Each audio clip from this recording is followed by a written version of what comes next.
we go. BU on 2. 1, 2, BU! Victor Hughes is a national champion wrestler. However, he has not always had success on his side during his career. In high school, I wanted to win state, but I never accomplished that. I got 3rd and 5th. I knew I wanted to keep wrestling on into college just because, I didn't reach my goal. I wanted to keep climbing the ladder and get there eventually. The one to help Hughes continue to climb this ladder has been head wrestling coach Cody Garcia.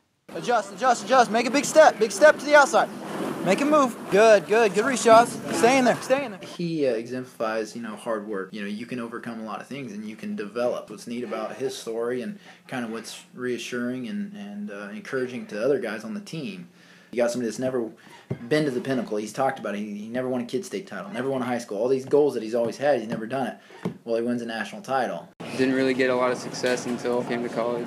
I ended up on top of the podium, right where I wanted to be, because I didn't have a lot of success in high school. And a lot of these guys on our team are like state champs, and they did really well in high school. And I didn't do that, and I came to college and kind of just grew. So I don't know. As long as you got the right people in your corner, you'll do good things.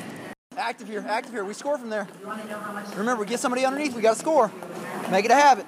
People could see, the ceiling and kind of the gap still between his potential and, the success he was having at that point. And he gets to come back and be a returning national champion or a returning guy at the pinnacle of the sport.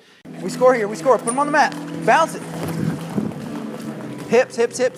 You and one other person are going out there and fighting for so many minutes. Either you're gonna win and dominate, or you're gonna kind of get your butt kicked. You gotta pick one. It's either go out and try really hard, do your best, sometimes win, or get your butt whooped. Now you gotta come up. Now make contact now. Good first touch and move off of it. I think that's one thing he has to embrace. The privilege that is pressure. And the exciting thing for him, the one thing that I'm not worried about him is that he is still developing. He won a national title, and we still know that we got some work to do. So he's going to be a lot better this year than he was last year. He'll always be a national champ. Regardless of what happens this year, obviously he can add to that legacy. But at the same time, he's a national champ. He reached the pinnacle, and he did it the right way.